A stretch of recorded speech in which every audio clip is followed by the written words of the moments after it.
Welcome to the Financial Advisor Success Podcast, where you go behind the scenes with financial planner, speaker, and consultant Michael Kitces to hear stories of how leading financial advisors navigated the inevitable challenges that arise on the path to success and get insight from leading industry consultants about how to break through to the next level in your advisory business. And now here's your host, Michael Kitces.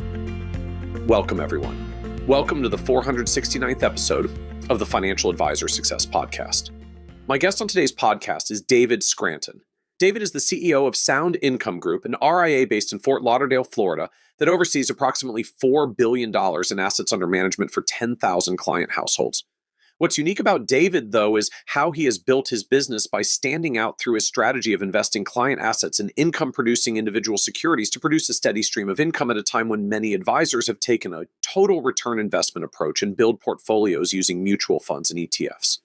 In this episode, we talk in depth about how David builds portfolios using a combination of what he calls insured options, such as bank CDs, government bonds, and fixed index annuities, non-insured contractual securities such as individual bonds and preferred stocks, and equity-oriented investments, including business development companies, real estate investment trusts, and high-dividend stocks, why David prefers to invest in individual securities instead of investment funds, both to control the exact securities he's investing in and to avoid forced liquidations when investors in a mutual fund sell at once, and how David finds that prospects are often receptive to this approach given the steady cash flow it generates without necessarily eating into principal to generate retirement income, which has also led to greater client retention during market downturns.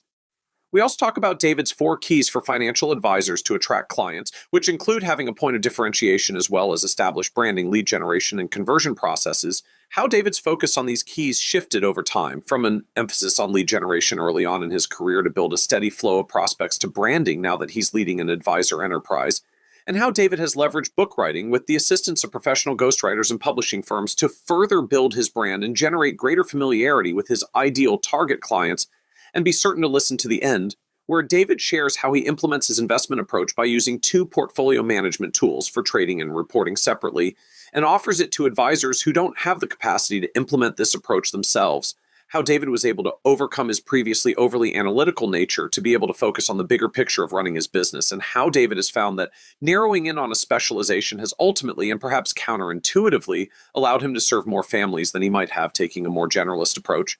And so with that introduction, I hope you enjoy this episode of the Financial Advisor Success Podcast with David Scranton. Welcome, David Scranton, to the Financial Advisor Success Podcast. Well, Michael, thanks for having me. I really appreciate you joining us today, and I'm excited to get to delve in and really talk about like how we can drive more organic growth by trying to really differentiate what we do with clients, which I find is just becoming increasingly challenging out there in the landscape. Right, industry average overall is organic growth seems to be slower across the board. Right, there's fewer delegators who have not already found an advisor who will manage their portfolio and do ongoing financial planning. Just if you've been looking for that for the past 15 years, you probably found it already. And most of the ones who are remaining, if for some reason they don't already have an advisor, seem to be having a lot of trouble telling us apart from what we do and what we offer. I mean, we all air quotes kind of say we offer comprehensive planning with our credentials and our years of experience, supported by our breadth of capabilities and our above average client service. We all have above average client service. And then consumers basically can't tell us apart. And so the number one actual Google search for advisors is financial advisor near me, which to me says in the end, they so can't tell us apart. They just flip a coin and pick whoever happens to be most geographically convenient to their home or office. And quite true. And I know you have worked hard to differentiate, despite or even including focusing on a segment of consumers that many of us pursue, which is kind of the $1 million retiree, not by differentiating who you specialize in, which is retirees, but how you deliver to them with a big focus on retirement income, on income as a theme. That's and right. So I'm excited to talk to you about like how you've been able to use income planning, or maybe you have a better label for it, like how you've been able to differentiate with income planning as a way to drive organic growth with retirees that so many of us seem to be pursuing at the same time, but you've been able to actually make a differentiator for your firm and attract clients. Yeah, and it all happened by accident. It's not as though I set out to have this as a point of differentiation. I've been in the business for So there 38 was not years. a master plan. No, it's like a lot of things. If you work hard, you do all the right things, eventually you stumble on things that create quantum leaps in your business, right? It's not a linear growth pattern for most of us. It's you get these points where you have these quantum leaps. And my biggest one came after 12 years. Because of my 38 years in the business, for the first 12 years, I was like everyone else. I was focusing on total return, really not differentiating between income, interest and dividends versus capital appreciation.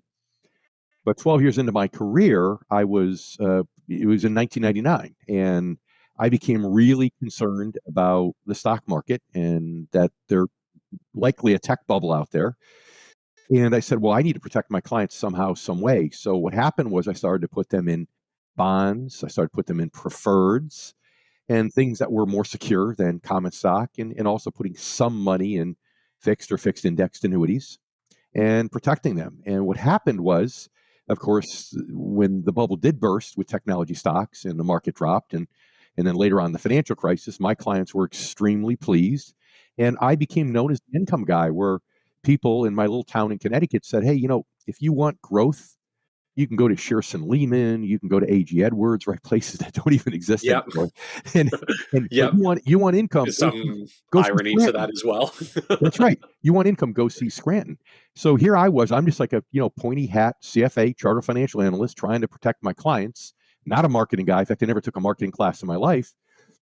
But it was probably the biggest decision in my life that allowed me to start attracting prospective clients and to no longer chase after prospective clients.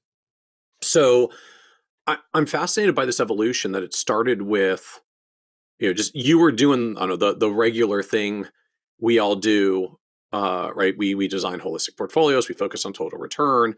And the distinction for you was basically was not doing that, was putting a pause on that, was going a different direction for that. And I guess I'm all the more struck because it sounds like this was happening for you in the 80s and into the 1990s, which to me was really the, I don't know, the heyday of when the whole investing world really started to pile into, well, you can't just focus on the income, you've got to look holistically at the total return, because we were getting so much in capital gains and Right. And that's in the exactly in that's the exactly 80s what and I did 90s. for 12 years. And then finally stumbled on to this metamorphosis, which, again, I never thought it would actually be something to help me grow my business. But it was probably the single most valuable decision that I made, with the goal of ultimately bringing more people on. Again, attracting instead of chasing prospects.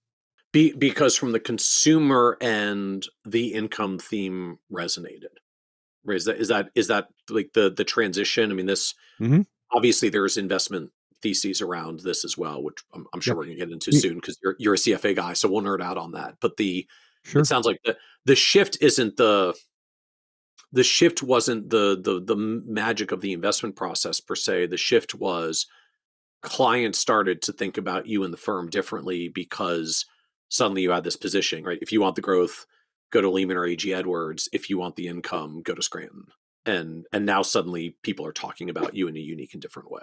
Well, that's right. Like you said, Michael, a few minutes ago, it's hard to differentiate as a financial advisor. And if you say, well, we service our clients better, well, that's great, but I only know that once I've been a client for a year or two, right? If I'm a Right. prospect, I don't know that. Our competitors don't say, oh, we stink at service, right? Nobody says Yeah, I that. mean, no one says they don't have good service. So That's unfortunately, right. everyone says they have above average service, and clients can't figure out who's telling the truth because we can't literally all have above average service. That's right. That's right. And that was a great point of differentiation. In fact, I actually wrote a book earlier this year for financial advisors, and it's called Attract and Grow. And I talk about the 4 secrets to attract and never, ever again have to chase a prospect. And the first of the 4 secrets is to have a point of differentiation to separate you from your competitors. Because, if you blend in, well, then by definition, you have to chase. But if you stand out in some way and you get people's attention, then you can grow. And I've always said, if I had a choice, if I were selling anything, not even even outside the world of financial products, and I had 2 choices, I can go into City A, where I was selling something that everybody in City A wanted, but I had 100 competitors, or I can go in City B, where only 10% of the people wanted what I offered, but I had 0 competitors. Well, I would take B over A any day of the week with that point of differentiation. And when I started this in 1999, a majority of people didn't want income, right? Boomers were a lot younger then. Xers were certainly younger then, and they didn't want what I was selling. So I was selling to a minority, but yet it was such a point of differentiation that I had no competitors in that space. Now I've gotten to the point where a majority of people actually do want what we offer, and we still really are hard pressed to find true competitors that specialize in income. And you might get that annuity guy, Michael, that has a radio show that says, "Hey, I'm the safe money guy" or something like that. And they what do? They either use all annuities for everything, as if any one product was the be all and end all, right? Which we know isn't true. Or they use annuities to drive income, and then the assets under management go for growth for the future. But you'd be hard pressed to find someone who uses both annuities for income and the assets under management for income also. True income, meaning interest and dividends. So, Michael, I'm not talking about using the 4% withdrawal rule or using the buckets of money strategy and back testing with Monte Carlo analysis. I'm talking about generating real income, interest and dividends as a renewable resource for retirees. And so we'll get more into the investment approach in a moment, but just from a positioning end, that's helpful to understand the differentiation, which for you, it's not we're going to have this the secure or guaranteed bucket over here so that we can have the growth bucket over there. The whole point of your process, like everything is income producing across the whole portfolio. Like that's all the assets. That's not a segmented asset strategy. That is correct. And you think about it, you've seen people, right? Husband and wife, they're getting ready to retire. They make, let's say, $250,000 between the two of them, and they have assets, but they're trying to convince you that in retirement, they want to live off $70,000 a year. So right. you think about that and you say, wait a minute, you weren't saving the other 180 when you were working. Yeah. So how's this going to work? Exactly. Yeah. How are you going to make it on 70,000? Well, the reason oftentimes they say that is because that equals their pension and their Social Security benefits. Because somewhere in the back of their mind, they feel as though, gosh, I've spent my entire career putting money in to my retirement savings. And now to be taking withdrawals, to be withdrawing principal and hoping it grows back, doesn't feel right. It doesn't sit well with them to some level. Now, they may not realize there's another solution. So in their mind, the only alternative is to not take any withdrawals unless you really, really need the money. So by showing people that they can get that renewable resource of interest and dividends and keep their principal intact, all of a sudden that person starts to think and dream about all the things they really want to do in retirement. And next thing you know, they don't want to live on 70,000 anymore. They want to live off 150 or 200 because they realize it's not a withdrawal of principal. It's true income. So it's a great benefit, which then leads into it being a great referral source, Michael, because now if people can live a better retirement because of what you've shown them, well, now, hopefully they want to share you with their friends. So I want to delve deeper on the investment end, but you piqued my curiosity. And so now I just sheerly have to ask, like, what are the other three secrets from Attract and Grow besides have a point of differentiation to separate you from competitors? I can't stop at one of the four secrets. Well, the second one is branding. People don't, every business in the world knows marketing has two components, lead generation and branding. But financial advisors are so much in the now, right? They want whatever they spend on marketing, they want to get in front of more prospects today. They're not willing to do the long form part of it, which is branding. And branding is essentially educating a consumer why your specialty, why your little niche is better for them. Because we could talk about income, but if you don't brand, they don't really know how I'm different from the guy who's only selling annuities, who says he does income, or the person who's using withdrawal methods or buckets of money strategies, right? So branding helps educate them so they understand, oh, now that I saw you and noticed you because you're different, now I've learned about why that point of differentiation might actually help me. So you think about it with big pharma, right? Big pharma will advertise all these prescription drugs. And I don't know if you've ever wondered, but why? I can't go to the pharmacy and get those. Wouldn't they be better off just marketing those drugs to the doctor, right? But no, they want to do grassroots education so we know how that drug might help whatever ails us, right? So that's the second part, branding. The third part's lead generation, which is where you get people to raise their hand and say, I want to have a one-on-one conversation with you about this. And then, of course, the fourth part is your conversion process, your sales process. Because a lot of times I'll see advisors attract. They attract, they attract, they attract, and they get in the sales process and they do something to unwittingly spook the prospect. And that prospect's gone and never to be seen again. And the advisor never knows how or why that prospect got spooked. So to truly attract and not chase prospects, you actually have to do all four things successfully. If you get any one of those wrong, you spook the prospect and they're gone. So what are the typical spooking incidents, which I chuckle because we're recording this shortly after Halloween. What are the typical spooking incidents you find where advisors have managed to get a prospect far enough to be in front of them and then end up unwittingly doing something that sabotages the sales process and they go away? Well, sometimes there are specific reasons why an individual does not want to do business with a particular advisor. But I think more than half the time, it's really just a general feeling. Something just doesn't feel right. So it's hard to chase someone and then get them to turn around and start to chase you, right? Think about it. If I were chasing you down a dark alleyway, yelling and screaming, right, and you're running from me because you're thinking this guy's crazy. I'm getting out of here, and all of a sudden I disappeared into a doorway. Right? You have to ask yourself, what are the chances you now are going to turn around and chase after me if you've just been running from me, right? Slim and none. So if you have a lead generation system that's chasing based, not attraction based, right? Like direct mail in the old days, right? Chasing based, you're following up on the phone. Knocking on doors, as some firms still utilize, or cold calling. Those are chasing based methodologies. So if you can use an attraction based marketing system, now you're at least starting on the right foot and you're better postured.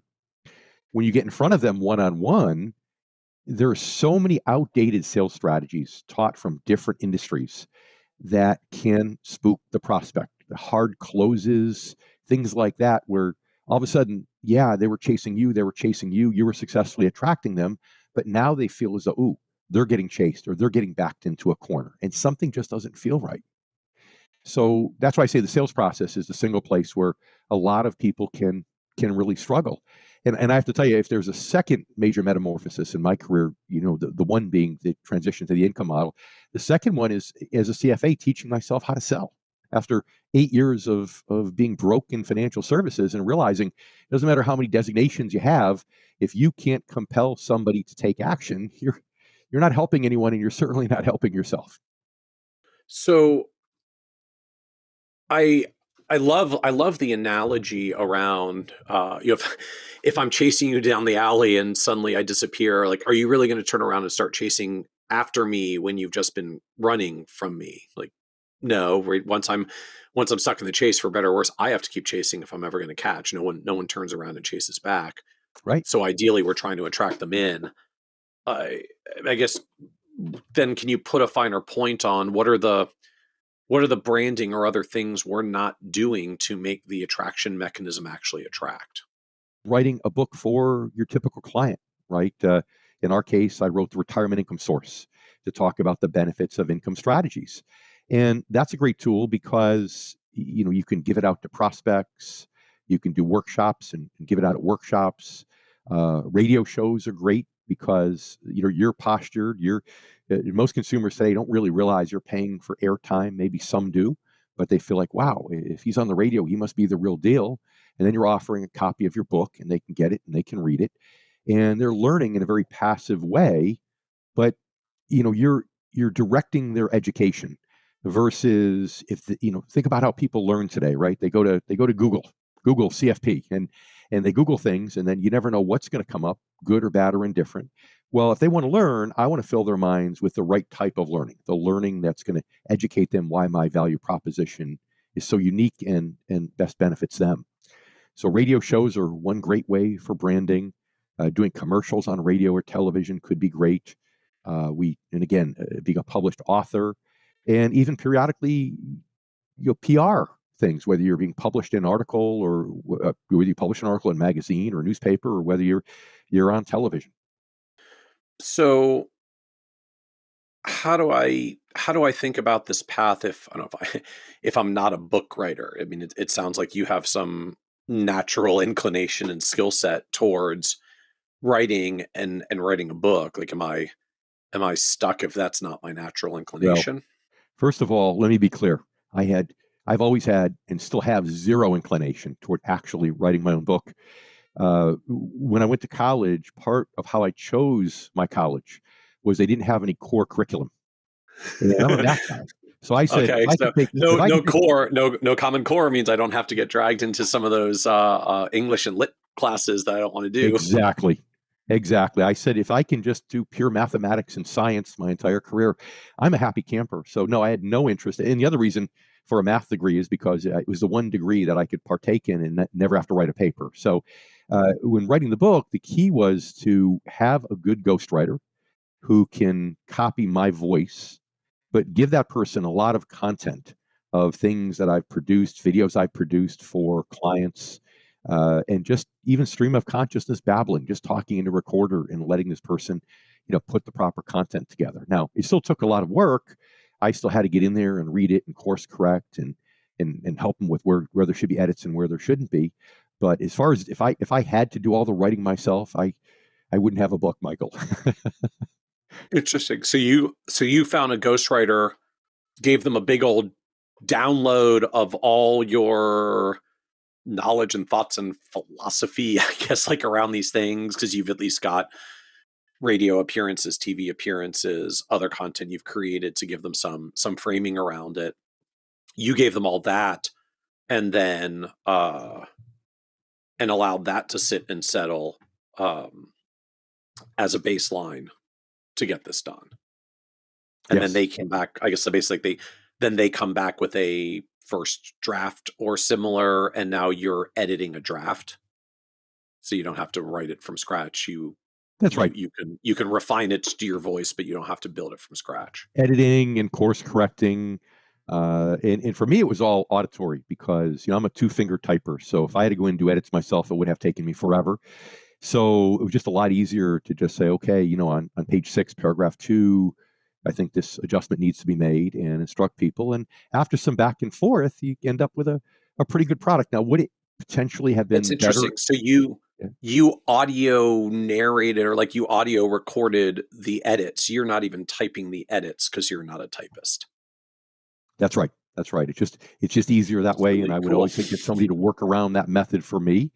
Uh-huh. Again, to get something. Now, would it be a little bit better if I sat down there and wrote it all myself? Would it be a little bit more my voice? Sure. But I know that never would have happened. Now, with AI, I mean, who knows? Maybe I can't actually write my own book right now.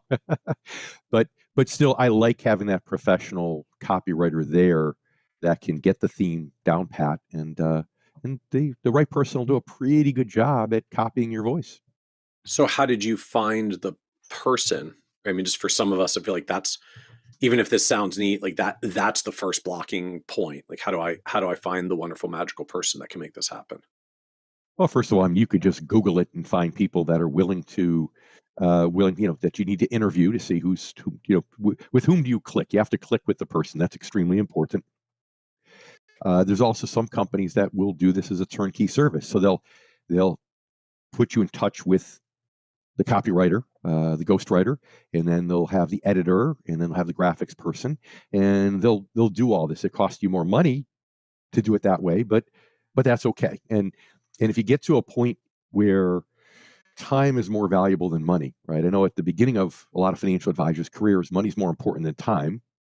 And even when they're prospecting, they do things that take more time but are less expensive. But eventually, as you grow, you get to a point where, wait a minute, my time's worth more than money. I'd rather write a check and outsource this so that I can spend time growing my business. And when you get to that point, there are solutions all over the place that can accommodate you. So what was your path of choice? How did you go about getting this done? We've used a couple different paths. Right now, probably the most recent one that we've used is Forbes Books. Okay. They'll upcharge you, but they'll do start to finish in the process. And the biggest thing is that the advisor needs to be part of this, because I've referred other advisors there, and they sit back and they think literally everything's going to be done for them, and then they get frustrated when it comes out and it's not their voice, or it's not what they like to talk about in meetings. So you do have to invest some time up front with that person, but these companies like a Forbes make it, and there's a whole bunch out there, but they make it easier for that advisor, but not so easy that the advisor does nothing. I want to make that clear, because you won't get a book that you're happy with if you try to take that much of a shortcut. And can you give us some context of like what this costs? I mean, to set my like pricing expectations of like what neighborhood or range. If you're looking for a good ghostwriter, you're probably around 15,000 or so just for the ghostwriter. For a normal book that takes 3 to 4 hours to read, let's say. Now, if you want a service that's going to do everything turnkey, it's probably closer to 40,000, and then prices can go up from there. But that gives you an approximate range, and a lot of these will let you pay in installments because it takes 9 to 12 months from start to finish to get the book. So it's not like you even have to write a check up front. You could, you might write a check for 10,000 up front, and then amortize the remaining 30,000 over 9 or 10 months, something like that. So as you go this path, like I feel like the challenge for a lot of us in the advisor world is just figuring out what's actually, what's a good spend, what's a reasonable spend, how do you know if it's working? Whereas you highlighted earlier, it's pretty straightforward to spend on lead gen. Like I put in X dollars, I got Y prospects, it turned into Z clients because I do my 1031 conversion thing. Like that's very easy to math and figure out, is this working for me and am I getting an ROI? Right. How do you think about it in the context of, are you measuring book sales and book revenue? Is there something else? Like how do you figure out if this is working? There's no really accurate way to do it. And believe me, I'm a math guy. I would love to say that there were, but there just isn't. So the key is to understand that branding does two things, whether it's a radio show or a book or anything. Number one, don't expect a lot of leads to come from it. That's why it's not lead generation, it's branding. But what it will do is it'll make other lead generation efforts that much more productive. Because you're branded, you seem like a safer alternative. Okay, so let's take a seminar. You're doing a seminar or workshop. Well, you might get a response rate on, let's say if you do old school mailers, right, you might get a response rate of 0.5%.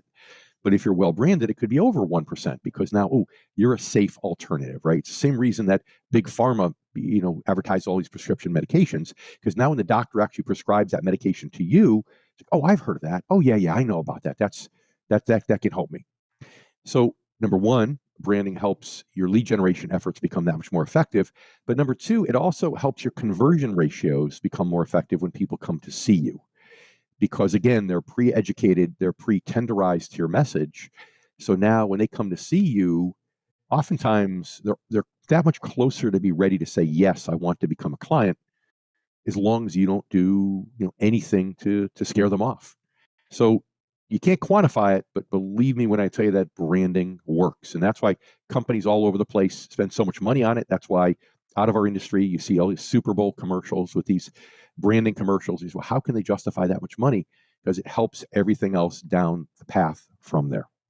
It's only in our industry we don't seem to have enough patience to wait for branding to work. And my message here is to say that you really should dedicate some of your marketing budget as a financial advisor to branding and being postured as that safe alternative. So when you say allocate some of your marketing budget, I mean, just do you quantify that? Just, I know you've got a numbers background, so I don't know if you've got for every $1 we spend on branding, we spend $3 on marketing, or vice versa. Is there some split or allocation you think about, or just like I want to have a certain number of branding assets out there? Like I need a book and something else, and then I've made my branding investment, and now I can chug along with my lead gen. Like how do you think about the allocation resource? Well, it depends on your stage in your career. At the very beginning, you're probably spending 80% on lead generation because you need to have more activity, right? And maybe only 20% on branding. But as you get bigger, there's people that go nearly 100% on branding because they've developed a bigger name, they have a bigger clientele, they're getting a lot of referrals.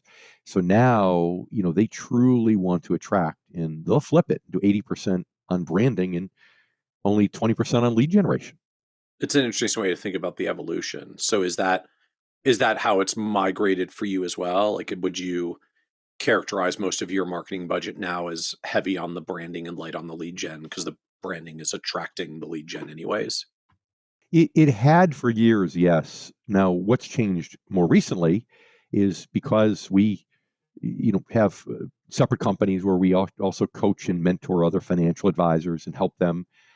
It's taken a lot of my time. So right now, to grow my business, the big metamorphosis is going into a multi-advisor practice, hiring advisors, bringing them on, and supplying them with scheduled appointments so that we can grow that way. So in other words, instead of me being the lead advisor, I'm really the CEO running the company. And, we brought other lead advisors in and helped them fill their scheduled quality appointments. So in many ways, we've now gone back to doing more lead generation because of the commitment to these advisors.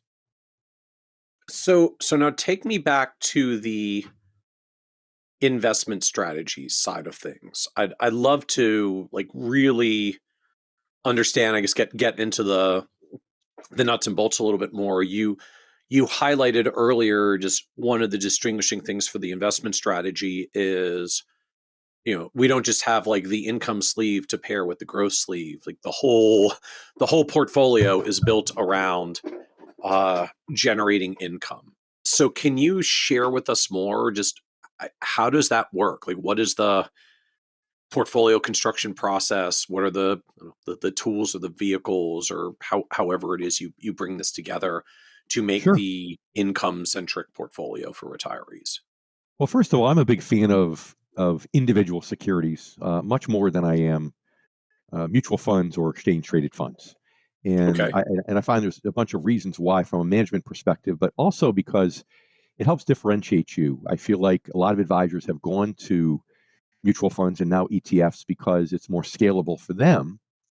And when you're still doing individual securities as an independent advisor, not one of the big wirehouses, utilizing an SMA where there's extra layers of fees, but literally managing that, they look and say, wow, Dave's actually doing work. He's actually rolling up his sleeves and managing my money.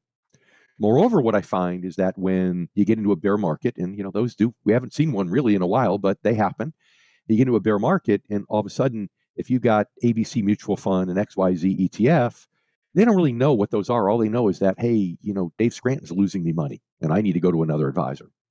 But if they look in the portfolio and they see blue chip stocks that pay a nice dividend or bonds or preferreds from large U.S. companies, it gives me a little bit of a get out of jail free card during those times because they look at those and say, it's not really Dave's fault. He's got me in good blue chip companies.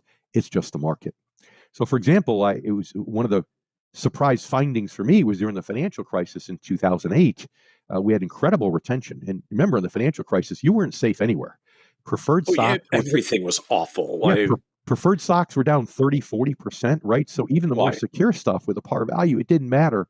I remember a prospect that came in very early 2009 because they were loaded in Lehman preferred and watched it watched it be very stable until the day it got zeroed. I know. And it was, those are scary times, but I think the get out jail free card that my clients granted me was they looked at the holdings and said, he's got us in secure stuff. It's not him. We're okay. And we had very little client turnover during that time. And that was wonderful. So we manage individual securities. On the equity side, the stock side, it's basically higher dividend value stocks. And as you're aware, you need to be careful when you're trying to analyze value stocks. In many ways, picking growth stocks is an easier ask because you're simply, with a growth stock, you're buying things that have upward momentum. Maybe you're trading stop losses and you're riding the momentum as long as it'll last. With value stocks, you're dealing with companies that are at the mature part of the corporate life cycle. So that's why they pay higher dividends. So now the question becomes, okay, is it the beginning part of the mature part of the life cycle where there's still some opportunities for extra market share? Or are they at the end where they might approach decline, where maybe the company cuts dividends and then the price goes down? And that's what we call a value trap. So with high dividend value strategies, you need to be very, very careful, right? So we have two. We have one that pays a dividend yield of, I think, 4.7% today, and another one that's down in the lower threes. That's a little growthier. But again, you've got to be really careful when doing that because it's not as easy as just riding momentum. On the bond side, I have a strategy which, our CIO can't stand, but I call it bonds and bond-like instruments. And he cringes every time I say that. He doesn't like bond-like instruments. Yeah, he doesn't. He doesn't like it. He likes, there's more technical terms, and that's great. Uh-huh. But it's something I stumbled on really back in 1999 when I first did this. I had a theory. And if you follow me on this, I took modern portfolio theory, right? The efficient frontier. And the whole point of the efficient frontier is, I can add something that has more volatility risk to a conservative portfolio. And as I add that thing with more volatility risk over time, I'm always going to get more return. My return goes up, right? So when you graph the efficient frontier on, it's the y-axis, right? It goes up. But the risk, at first, when you add a little bit of that riskier thing to the more conservative thing, the volatility risk actually goes down because the benefits of diversification. Only when you add too much of the riskier thing, that does it go back out again, right? So usually they talk about stocks versus bonds when they're talking about the efficient frontier. So I said, well, what if we talked about bond-like equities, right? What if we talked about things, put in some preferreds? What if we talked about things like real estate investment trusts, which in many cases are a bond-like equity because they're backed by oftentimes by long-term leases from tenants. And in more recent days, even BDC, business development companies, right? REITs and BDCs are the stock, essentially, a bond-like stock is what I like to call them. And by adding a little bit of those to an income portfolio with mostly bonds and some preferreds, what I found was I was able to increase the yield, increase the return, and over time, minimize the volatility risk over time. And what that did was, gosh, a few years ago in the bowels of the interest rate environment, right, when the 10-year treasury was at 1.5%, we were able to consistently get 5% yield in our portfolios of bonds and bond-like instruments. So that means if you charge a 1% fee, your clients were getting 4%. So instead of using the 4% withdrawal method, withdrawing principal and hoping it grows back, we literally were generating 4% for clients after fees even then. And of course, now it's 6% or higher in many cases because interest rates are much, much higher. So that's the theory on this, what we do with the bonds and bond-like instrument side. Again, 26 years ago, it was just a theory. But since then, we've proven it out to increase yield, increase return, and decrease volatility over time. There's something to me that's very amusing about how our industry plays out in cycles that, I guess probably to your timeline, having started in the late 80s, like it was the heyday of selling stocks, and the novel differentiator was selling professionally managed mutual funds. And then we had, a good 10 or 15 years of that. And then, quote, everyone owned mutual funds, and the differentiator was using this newfangled ETF thing. It was more liquid, it was lower cost, it had cool tax efficiencies. And we did that for 10 or 15 years.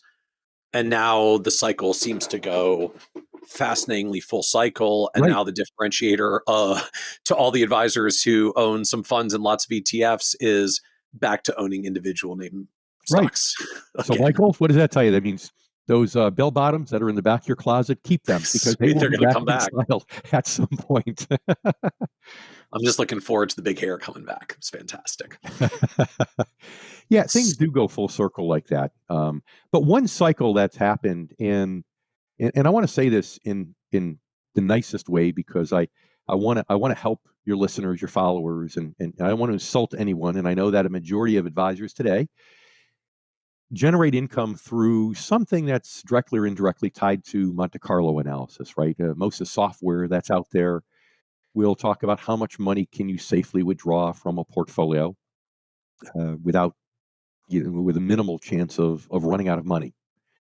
And, that there's several problems I have with that. I mean, first of all, I think about, what's an acceptable tolerance? Well, if you say, 90% is an acceptable tolerance, I've got a 90% chance of certainty that I won't run out of money. I say, is that really acceptable, right? Because if you've got 100 clients and you have a client appreciation party that you throw, 10 of those people are likely to run out of money, mathematically speaking.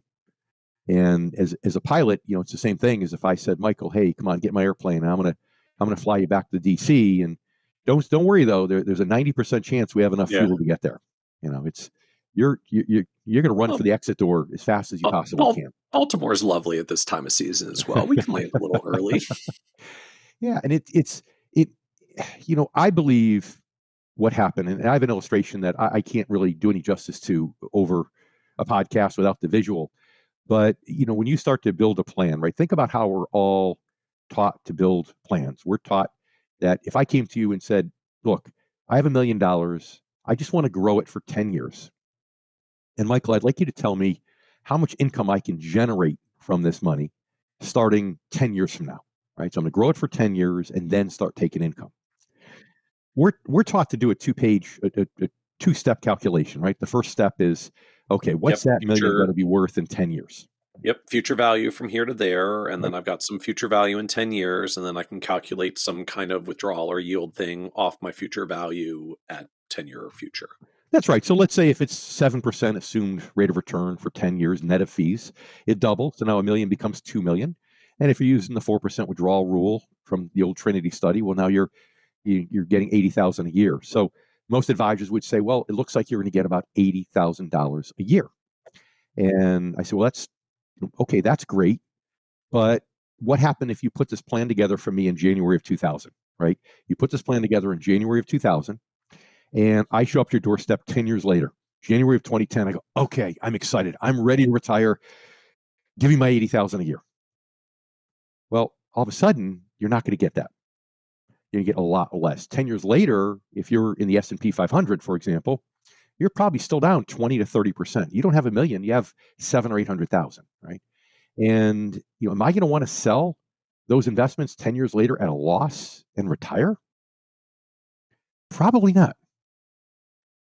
And let's face it, prospective clients don't want to build a plan on hope. They want to build a plan on what we know is likely to be true. So what do we know? We know what dividends are getting paid, right? So if you said over that time, the S&P 500 had an average dividend of 15%, or sorry, of 1.5%. That means what I know is my $1 million would generate $15,000 a year. And I know that if I reinvested that $15,000 for 10 years, I wouldn't have a clue what the lump sum is going to be worth. But what I would know is that the income would have grown from $15,000 to $18,000 a year through the reinvestment. Okay. So if I were being brutally honest with that client, and in the spirit of full disclosure, I would say, you know what? The answer to your question, David, the income that you're going to get starting 10 years from now will be anywhere between $18,000 and $80,000 a year. Okay, now here you go. I've prepared all the paperwork for you to transfer your $1 million over to me. Go ahead and sign right here. Press hard. There's 3 copies, right? Well, you have to ask yourself, what are the chances that I'm going to get that person as a client that day if I told them it's going to be between $18,000 and $80,000 a year 10 years from now? Obviously, not very good. So the industry had a dilemma, right? The industry has a dilemma years ago because they said, look, we want to keep people in the stock market. We want to keep people in growth because over time, it helps the industry. Financial advisors can charge higher fees. Firms can make more money off fees and commissions. So we want to keep people in more aggressive stuff. But if we do that and we fully disclose what could happen, that disparity is going to be so big, such as the difference between $18,000 and $80,000 a year of future income, we're not going to get any business, right? So how do we fix this? And that's when, the spirit of full disclosure, the industry realized, well, wait a minute. There's this off-the-shelf mathematics that's used in other contexts where we can use this Monte Carlo analysis and we can fully disclose. And if we change the rule and say, well, the rule isn't living off the residual, the income, the interest and dividends, the rule is spending down principal. And if you die with $1 left, that's called success, right? Now, what that does is that changes the rules a lot. You're taking 2 different probability curves, one of life expectancy and one of distribution of market returns throughout retirement, and you're overlapping them. So now it allows you to turn the knobs, fine tune it, and get the chance of failure down to 10% or less. So in the spirit of full disclosure, Monte Carlo allows advisors to have full disclosure and still be able to sell goods, products and services and everything else. The problem, though, especially if you're a younger advisor, right? If you're 60 years old like me, well, okay, by the time my client runs out of money, well, I'll probably be dead, so it's not a big deal. But for those of you listening that are in their 30s or 40s or early 50s, that may not be true. They may have to be the ones delivering the message that 10% of their clients, hey, you are going to run out of money. This is a problem. And that's not fun. And let's face it, the only real way to know that you're never going to run out of money is by never taking a dime of principal. If you don't take principal, you can't run out of money. It's that simple. And that's the message, and that's a structure through which all of our assets are managed. It's fascinating to me that there is this striking concreteness that shows up for clients when we move away from pooled vehicles and into individual holdings. I mean, I know for me, it first hit home in early 2010s in conversations with clients who were anxious about their bond funds when rates were, so low after initial Fed quantitative easing. And back then we weren't even just talking about fear of rising rates. We were talking about fear of inflation spikes and the risk that inflation would rise rapidly. And I remember these conversations with clients that they were just terrified of bond funds and what happens with duration and rising rates. And somehow it was completely okay if they held individual bonds, because it always came back to, well, I can just always hold the bond to maturity and ensure I get my money back. And it was well, the fund can do that too. It's just an aggregation of your individual bonds. But it showed up so differently in how clients thought about holdings when I can see the thing and see it mature to par, or when I can see the name, as you highlighted earlier, when I can see the names of the stocks. Oh yeah, Dave didn't put me in a bunch of losing investments. I can see the companies, these are good companies. It must just be the markets. And it might be the same companies. The big funds kind of hold similar stocks too. There's only so many of them, but the client psychology is just so different to me in fascinating ways of client psychology that they really do seem to show up differently in ways that on the whole are usually constructive. Well, and there is some materiality to that too, being able to hold to maturity. And I'll give you two examples. An old friend of mine, and I know the name's very similar to yours, but Michael Tripsis, who is an actuary, one of the early actuaries that actually invented indexed annuities, for example. And, he said to me at one point, he says, bond funds are stocks. He said, and I thought, okay, he's an actuary. This is either going to be really profound or probably really stupid, nothing in between, right? But what he said was really profound. He said, because look, whenever the value of my holding gets permanently affected by what other investors do, then I consider it a stock. And of course, what he was saying was that individual bond, he holds it to maturity, he knows what he's going to get. But in a bond fund, if interest rates are coming up or spreads are widening and causing it, the prices to drop, and people panic and sell, that fund manager has to sell at a loss. Even if he's the most disciplined investor and doesn't want to sell, he's losing money, and it's not just on paper. So that was the first thing that I heard when Michael said that to me, and I said, okay, that's profound. I love it. I agree, because that was my philosophy. But the second time was 2016. In 2016, I was studying for the Series 65 because I never had to take it. I was grandfathered because of my designations. In 2016, I found a lot of people were failing the test, and I got frustrated, and I said, I'm going to study and I'm going to take the test. I'm going to see why this thing is so hard. Maybe I can help talk other people through how to pass this.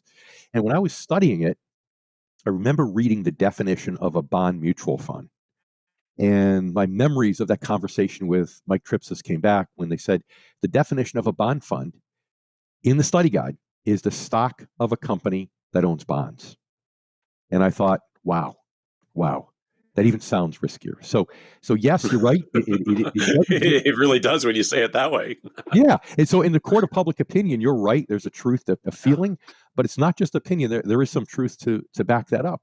So we go with that direction. We paddle with the current. Why paddle against the current when you could paddle with the current and give people that sense of comfort? So in fact, I'm less anti-fund on the equity side than I am on the fixed income side. because, there might be some disadvantages with equity mutual funds. The recent Barron study said 92% of them underperform the S&P 500. And a lot of it's because a lot of them are closet indexers, right? So they're worried about underperformance. And then when you throw in the fees and the fact that sometimes they get so big that they can't get the most efficient fills on their execution, right? Whether they're selling or buying, they sell, they drive the price down, they're buying, they drive the price up because they're so big that it's no secret they actually underperform. But even then, I'm less opposed to mutual funds and ETFs on the equity side than I am on the fixed income side. So now paint the picture for us of how this comes together as a portfolio. I guess I'm just trying to visualize, like, how do you allocate across these different, I don't even know if you do it at the holding level, the category level, the asset class level, the grouping level. Like, how do you build the allocations? How many holdings do you end out with? Like, help me visualize what a client's portfolio statement's going to look like when they're invested this way by your approach. So first of all, one point of differentiation that's different for us than many, and frankly, I figured out how to do this because when I looked at all the most successful financial advisors in our industry, they wouldn't do proposals for free. They would get people to commit to ACAT transferring the assets to them before they did all the allocation work, right? And if we have time, we can talk about why that's a more successful way to convert a prospect to a client. But the point is that when people buy us and they transfer assets, all they know is they need to start transitioning to an income first, capital appreciation second approach. They don't know anything about how they're going to get there. So then once the money is here, we actually sit down and educate them about, as I like to call it, the universe of income generating options. So first of all, we talk about insured options. So we talk about things like bank CDs, government bonds backed by the government, and we even talk about fixed and indexed annuities, right? Then we get into what I call non-insured contractual things, which are bonds, various bonds, preferreds. They have a par value that have a stated coupon rate. Then we get into things that are more equity oriented, that have more income, but the income can fluctuate. And this is where BDCs, real estate investment trusts, and high dividend stocks. So you have essentially three classes. You have insured, you have assured, that are, where the income is assured by the issuer, but they can still default. And then you have the non-assured, but still things that generally pay more income. And by educating people and talking through their, number one, their income goals, as well as their risk tolerance, we start to put something together there.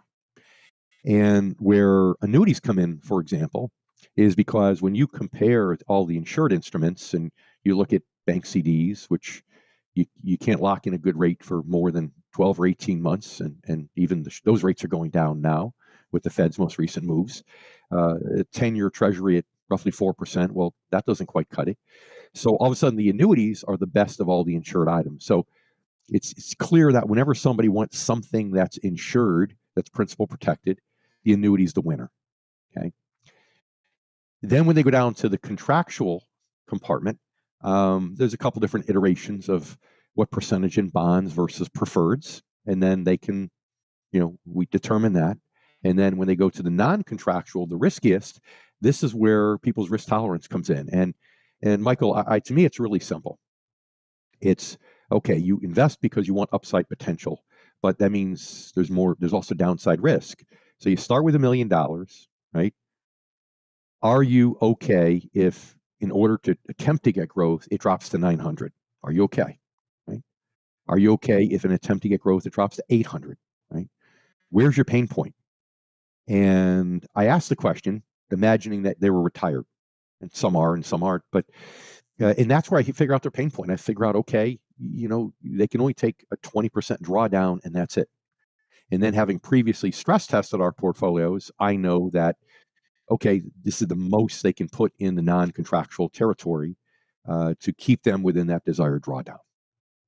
And that's it. And for some people, it's who are willing to take some risk. It's, I need goals versus I want goals. Well, I need to make 100,000 in retirement, but I'd like to make 150. Okay, so we'll invest enough in the contractual things to get them 100,000 a year, and then we'll use the non-contractual things that have more upside potential to get them the extra 50.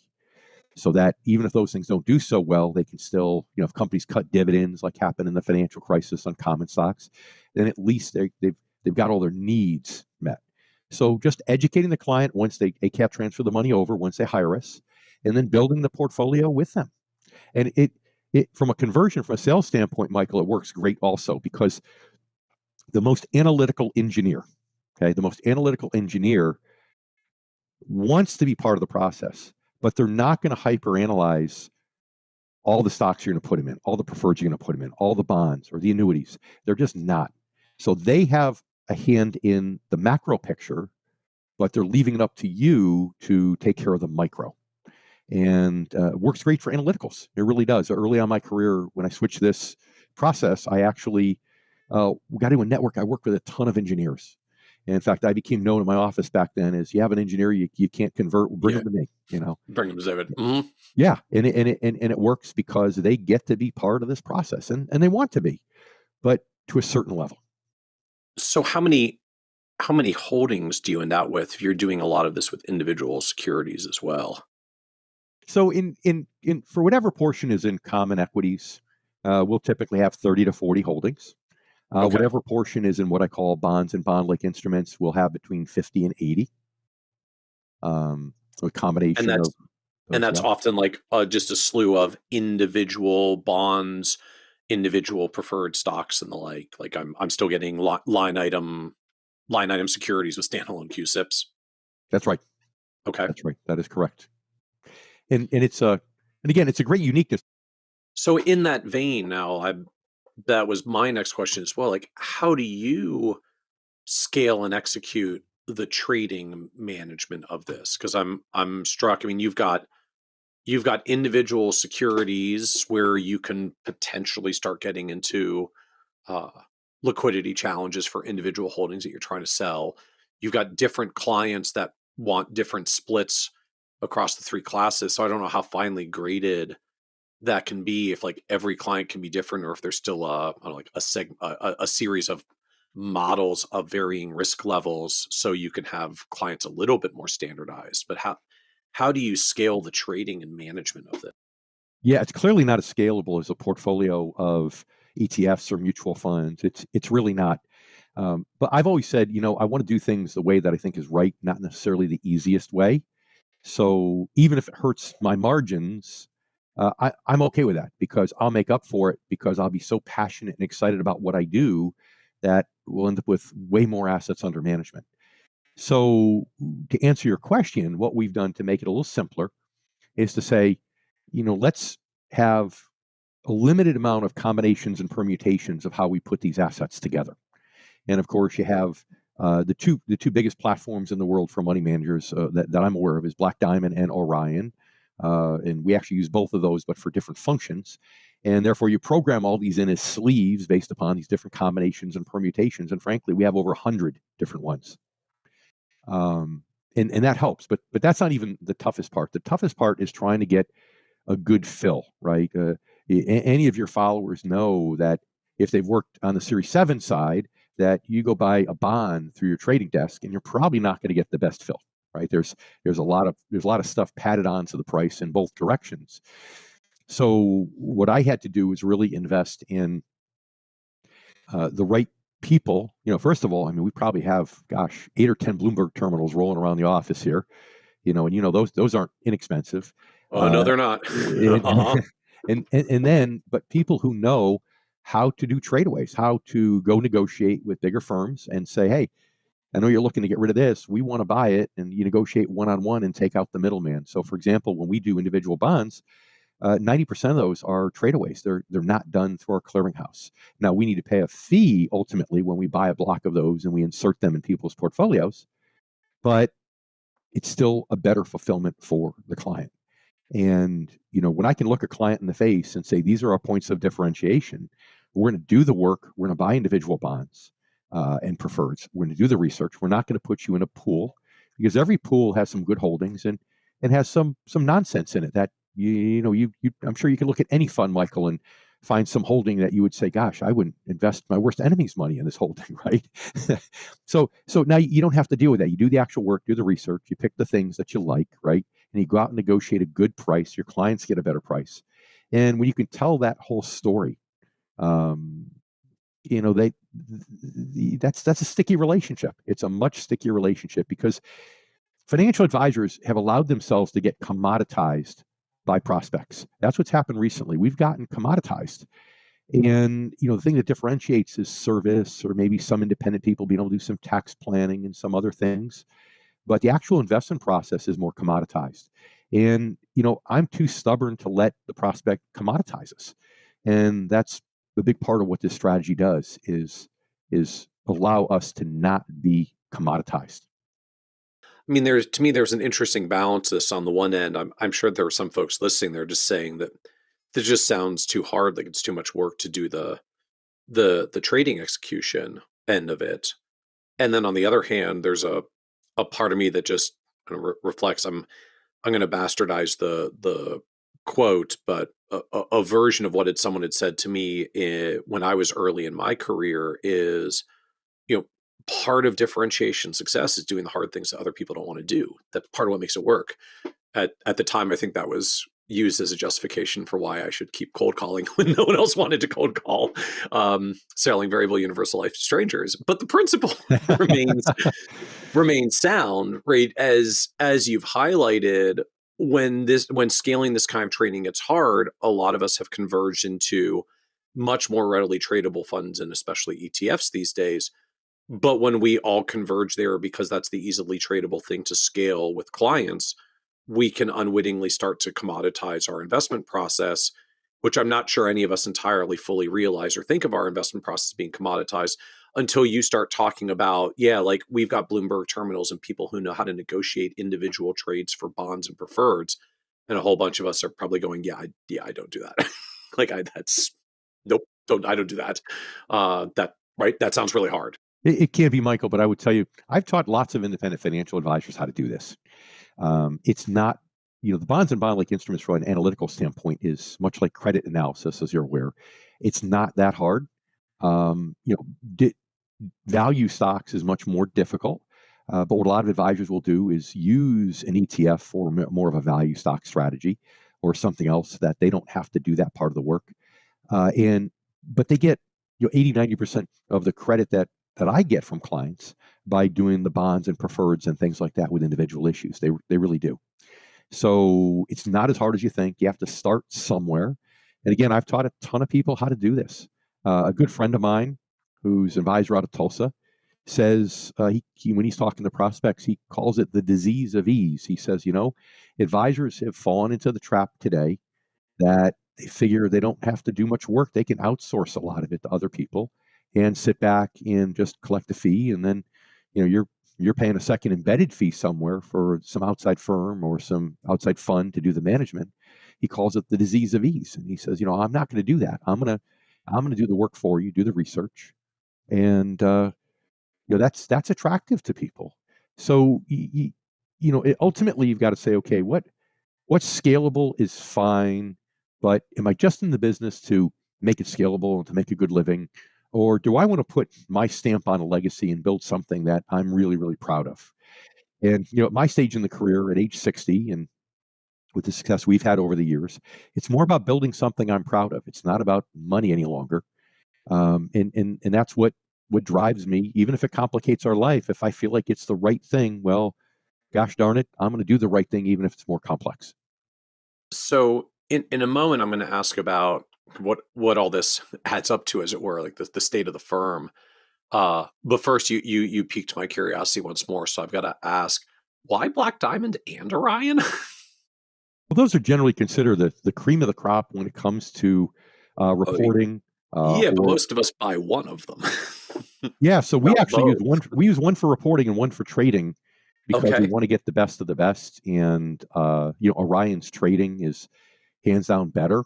Black Diamond is working on it, and they're trying. They're probably close to a year away from really upgrading that system. But I don't want to take Orion for your trading platform, but Black Diamond, you like the reporting side more. Yes, and Black Diamond is way more cost effective than Orion. Okay. And on reporting, I feel like they're neck and neck. But trading is where Orion really shines, especially when you're complicating your life like I like to do with Right. all the different sleeves and combinations, permutations. Well, then you need state-of-the-art trading software for sure. So now just tell us about the advisory firm as it exists today. It's like what is the state of the business of having now been executing on this income-driven strategy since 1999? Sure. Well, we have firm-wide, and we have other advisors that I've taught this to that ask us to manage the money for them. And when you add all that together, we have over $4 billion of AUM right now, and growing from there. And because a lot of its income, it's not so much organic growth. It's not growth because the markets have gone up. It's growth because the branding and the lead generation strategies bring more people in, and they transfer more assets. So the strategy has worked phenomenally well. And frankly, I will say that when we started the RIA just a little bit more than 10 years ago, we started with $50 million. That was it. That was really it. And then, had to grow it over time. But again, that's the benefit of having a uniqueness. That's the benefit of having something where maybe everybody doesn't want your message, but if you're the only one who's really doing it in a unique way, well, then you're going to own that market. All they have to do is buy your message, and they're going to be with you because there's no place else for them to go. So how does 4 billion break down just in terms of number of clients, number of advisors, total size of the team? How do you, what how many people are on both sides of this, clients and team?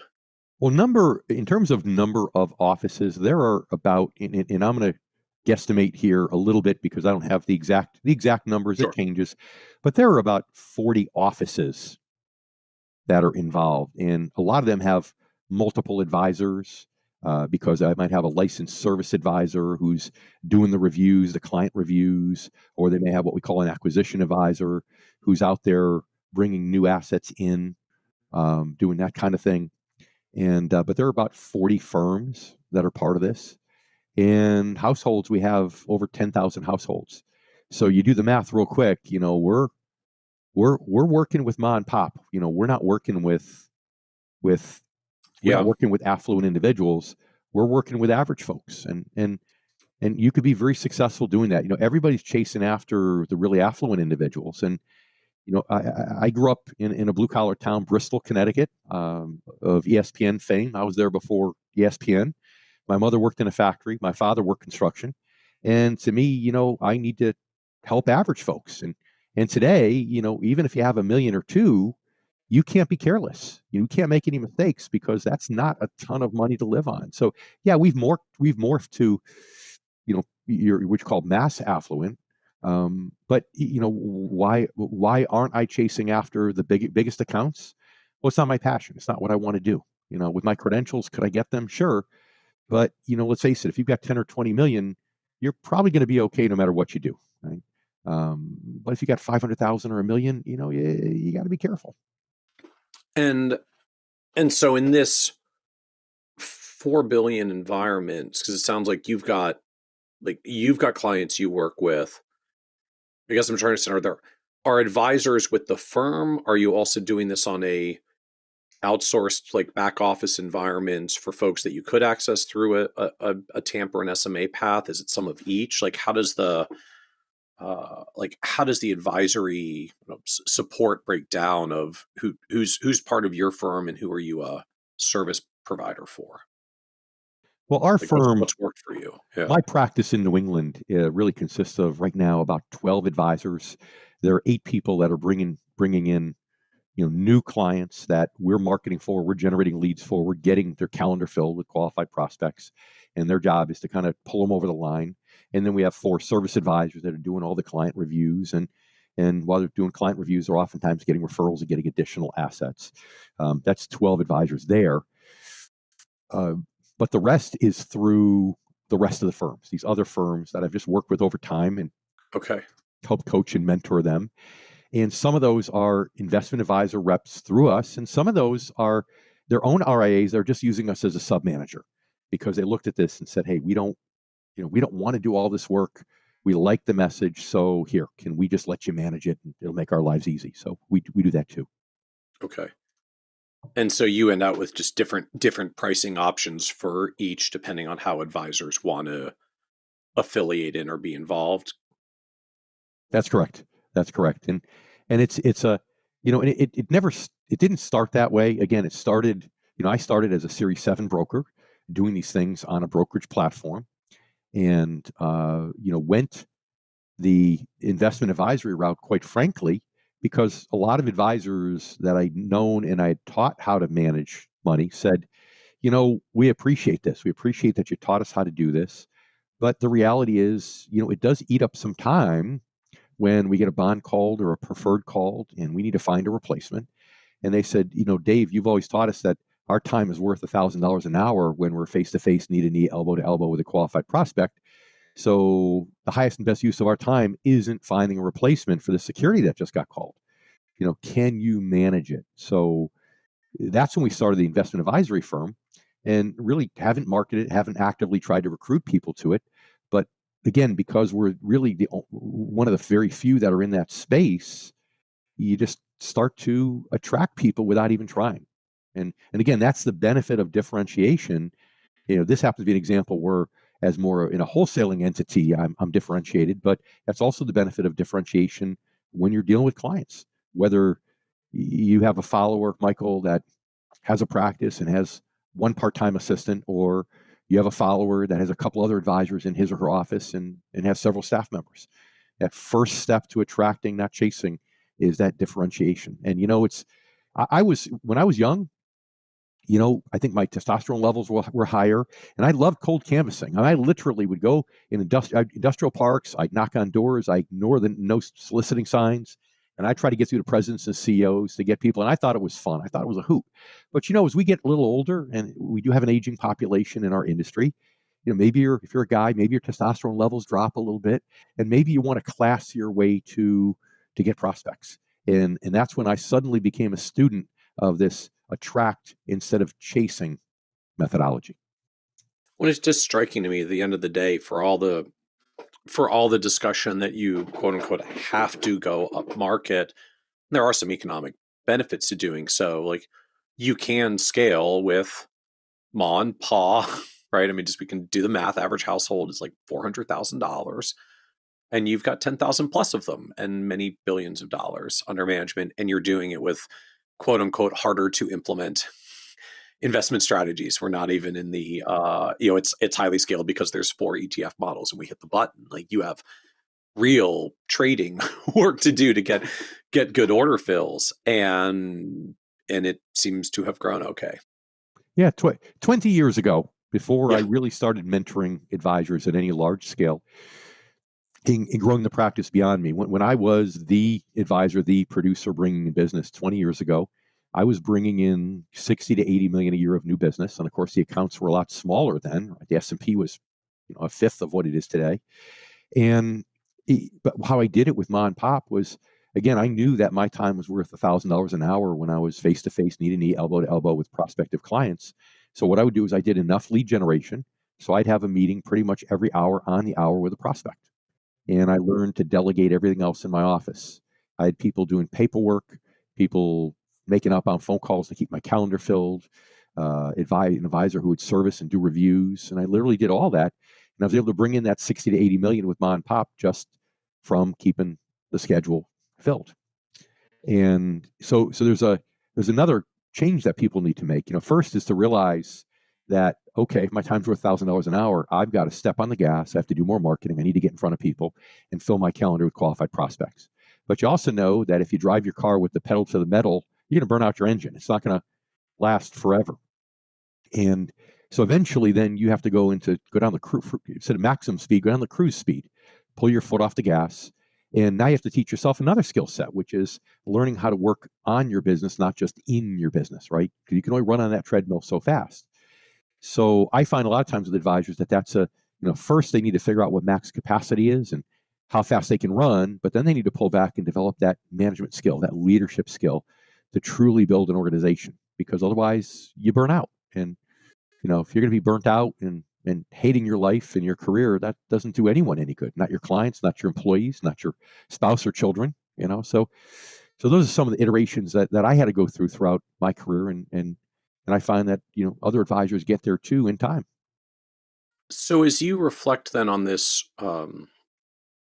journey overall, what surprised you the most about just like building this multi-billion-dollar advisory business? Well, first, I think one thing that surprised me was stumbling onto this income model as a great attraction opportunity. Also, that, people say you are who you are, you can't change. Well, I disagree. Part of the reason the first 8 years in the business, I literally was failing, was because I couldn't sell. I was the most analytical guy out there. And I read books about successful people and realized that most successful people aren't that analytical. And I set out with resolve to beat the analytical out of me, which I've subsequently done. And ironically, Michael, today, if you give me an analytical project in front of a computer, I get chest palpitations. So I've literally rewired how my brain works in order to be successful. And that was a big learning too. So anybody listening who says, well, I am who I am, and, I can't do what Dave does or what Michael does. Well, that's not true. If you want it badly enough, you know what? You can change who you are if it's for the greater good. So how did you retrain yourself into this more sales-oriented, sales-capable capacity? Like, what were you doing to make it happen? Well, there's the fuel and then there's the technique. So the technique was realizing that no matter how smart I might be, that I don't have all the answers. I need to put my ego in my back pocket, and I need to get mentors who can teach me. And then I have to copy precisely what those mentors do. In other words, not just like a lot of sales guys, just get the gist of what they're doing and kind of sort of do it. I said, I'm going to copy exactly what this mentor tells me to do, and I'm going to do it in exactly the same way. So that was a big part of the technique. The fuel was just being goal oriented enough, wanting it badly enough. And, part of it is you have to have, people who have a little bit of a chip on their shoulder, a little something to prove, often do really well because they've got that fuel that drives them. And I had that. I grew up as an only child. I lost my dad when I was 3, and in an occupational accident. So, when your husband comes home to my mom, leaves in the morning and says, "Honey, I'll be home that night," and says, and he never shows up because this occupational accident in which he was killed, mom becomes a little bit overprotective, right? So I never got to do all the things the kids do, and I was a little sheltered, and that leaves a little chip on your shoulder, like, I've got something to prove. To whom? I don't know. But that's the fuel, that goal orientation, that with the right technique and the right mentor got me to make that paradigm shift, and as I say, beat the analytical out of myself. What was the low point on this journey for you? Oh, the low point was that 8 years, that 8-year point. I literally, my childhood aspiration was to become a doctor. I decided not to do it because in the mid 80s in school, I started to see managed care, and I didn't like the direction it was going in. In fact, I called it mangled care. And I decided to not go to medical school. But 8 years in, here I am back interviewing at medical school, thinking that I'm going to fail out of this financial service industry. I need to go back and become a doctor. And that was the low point. But I knew that for my male ego, if I were going to do that, I'd have to go out on a winning note, not a losing note, because it would always haunt me. So I set an income goal and got a mentor, and with the full intent that if I hit that goal, that was going to be my permission slip to quit the business and go to medical school. Well, of course, you know the rest of the story, right? You hit the goal, and all of a sudden, the business doesn't stink anymore. It's actually kind of fun. Uh-huh. And just like I had 8 years of track record of setting goals and failing to achieve them, after two or 3 years, I completely changed that paradigm with confidence to know that now I can set goals and achieve them if I put my mind to it. So and I think that's a great message for anybody who might be listening that may be struggling right now, is that just because you set goals in the past and haven't achieved them doesn't mean the future doesn't equal the past. You have the ability to change that right now. And that was, my personal turning point. Interesting. And what was the mentoring thing? Like, what were you looking to learn and get mentored on in this like transitional moment? At first point, it was the ability to sell. I knew that I was too analytical, and I'm getting in the weeds. And I thought everybody needed every detail because I needed every detail to make a decision. And I just thought this is insane. This doesn't work. And I had to reach out and get mentorship to teach me, frankly, how to sell. But I used my detail orientation to follow what they're doing precisely, to a point where I remember learning a workshop from a mentor, and let's say he would talk about 10 things in a workshop or a seminar. And at number 5, he would take a sip of coffee. Well, at number 7, he'd kind of tilt his head to the side. Well, wouldn't you know it? At number 5, I took a sip of coffee. At number 7, I tilted my head to the side in almost a superstitious way because I knew that I didn't understand sales. And I would go, if I changed something or shortcutted something, I might get a different result. So it was that detail orientation that helped me model success and then to learn, and then once I finally became more successful at sales, it allowed me to now make some adaptations to my own personality. But I always tell people that when you have a mentor, don't get the gist or the framework of it. Get every detail down. And when you've done it 1,000 times, then tinker with it and change it to your personality. But it's an amazing thing that happens, Michael. At first, it's not your personality. It feels awkward because you're using Right. somebody else's words and their approach. But you know what? After you've done it 1,000 times, you forgot that they're somebody else's words because they've become your words. Right. They become It's, yours. it's become you. Right. So I had to decide either I was going to try to change approach to fit my style, and I knew my style wasn't working, or change my style to match my mentor's. And I opted for the latter. And looking back at it, I have no regrets. I'm glad I did. So, what else do you know now you wish you could go back and tell you from 20 years ago? Gosh, there's so many things that just comes with age and experience and wisdom. Who is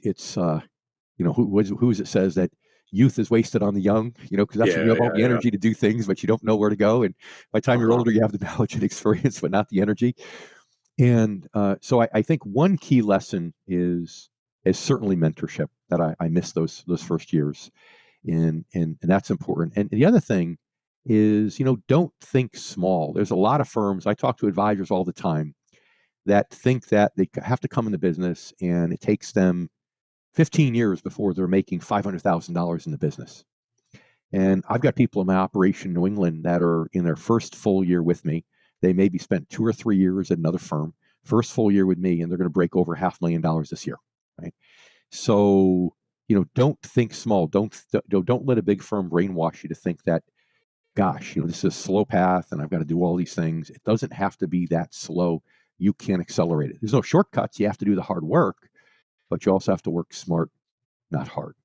And that's something I've always struggled with. Again, coming from parents, construction worker and factory worker, it's all about work ethic. I remember my mom talking about piecework, where you put together, 20% more widgets in the hour and you got a little bit extra hourly wage, So for me, it was always work hard, work hard, work hard. I remember being on the phone till 9, 10 at night, till people would just hang up on me. This is before you had do not call lists and rules and regulations. And it even though I knew in my heart that you should work smart, not hard, I could never get that. I couldn't help it. I couldn't help myself. I had to work hard. And finally now, just through age and necessity, I've learned that, hey, it's a lot classier to work smart. And it's like an athlete, right? You're a basketball player, maybe when you're 20s, you're going to drive to the hoop, but you start getting in your mid 30s, late 30s, you're still playing pro ball. Guess what? You better learn how to make those perimeter shots because your body can't take it anymore. And I wish I'd figured that part out sooner in the financial services industry. And for these advisors who are getting fast growth in the firms, I want to make sure I have context on this. This is, again, your comments earlier, because you've spent the years building the brand. You now have a flow of opportunities of lead gen that are attracted in. And so the advisors who come on board still have to actually close, as it were, like they have to convince prospects to work with them. But you've got a firm that makes their phone ring in a healthy volume, which means they get a lot of growth opportunity coming at them if they can just, air quotes, like they can just learn to close the opportunities that are coming to them. That's for one segment of the advisor crowd. You're absolutely true. Okay. But here's the difference. In order to be a good advisor, think about what you need to excel at, right? First of all, you need to be a good prospector. Yep. Then you've got to be a good stone cold closer that can turn prospects to clients. And then you have to be a good nurturer, right? Then if you're independent, well, now you have to be good at running a business. Well, guess what? Most of us aren't good at all 3 or 4 things. You know the people who love closing the deal, but they don't want to do the reviews with the clients. You love those that are great planners and love the relationship and love showing people year after year how they're on target with their goals, but they get stress and anxiety when they've got to close a prospect.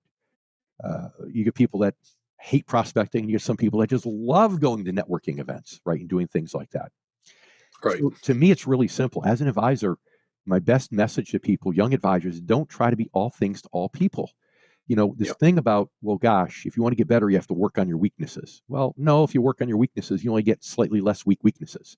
Work on your strengths, work on your God-given talents, figure out what they are, and find a niche where you can do that 8 hours a day.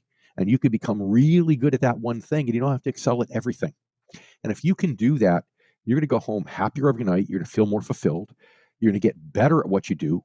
You're going to make more money. Your firm's going to make more money. There's so many ripple effects versus doing what a majority of the industry teaches, which is, well, you just have to be good at all 3 or 4 things. That's just not realistic. So any other advice for young advisors coming into the profession today? Choose a firm initially that has good training so you can learn and you can cut your teeth. And it might take a couple of years because you have to learn the ins and outs of financial planning, and you have to do everything to know what you're really good at, because coming in the industry, you don't know. So you need to figure out, hey, is my God-given talent, is it prospecting? Is it closing? Is it nurturing? What is it? More technical financial planning. You have to figure that out. So go to a firm that has good training. But here's the scary part. Unfortunately, that firm might very well not be the best firm for you long-term, but that's okay. It's a good place for 2-3 years to learn. And then once you kind of know which part of the industry you want to focus on, that is your God-given talent, then go out and search for the right home. And again, mentorship is key. Look everywhere. Do everything you possibly can to find the right mentor, whether it's in your firm, whether it's by going to industry conferences, and just ask people. You see somebody that does something really well that you'd like to learn, see if you could work out a way to mentor with them. Financial advisors love to show off sometimes how good they are at something, and you'd be surprised how many people would say, yeah, I don't mind helping you out with that. So as we come to the end, this is a podcast about success, and one of the themes that always comes up is just literally that word success means different things to different people. And so you've been on this wonderful path of building this multi-billion-dollar advisory business. The company seems to be in a wonderful place now. How do you define success for yourself personally at this point? It's building something that I'm proud of. That's really what it comes down to. And what I would tell anybody is success in the business is finding out what you're passionate about. Again, not to be a generalist. You could be a generalist, but people today really want a specialist. And again, if you want to attract, not chase, you really should specialize in some niche. So find that niche about which you're passionate and just go into it head first, dive into it. And in doing so, you can build something that you're really proud of. I know advisors that have special needs families, and they focus only with special needs families in their practice because they're 110% passionate about that. And that's just one example, but there's many examples. And for me, it's that income model. It's allowing people to really live the retirement they deserve that maybe they didn't think was possible, and to do it without the stress and worry or even the remote possibility of running out of money. So building that, something that I'm proud of. And my big, hairy, audacious goal is to directly help 1 million families. 1 million families. And to me, that's something that, hey, if I were to get anywhere near that number and get some terrible illness and I knew I was terminally ill, I'd be okay with it. It's an amazing goal. Well, thank you, David, for joining us on the Financial Advisor Success Podcast. Michael, it's been my pleasure. Want even more ideas, tools, and resources on how to break through to the next level of success as a financial advisor? Check out the leading financial planning industry blog, Nerd's Eye View, at www.kitsis.com, where Michael covers the latest practice management trends and financial planning strategies.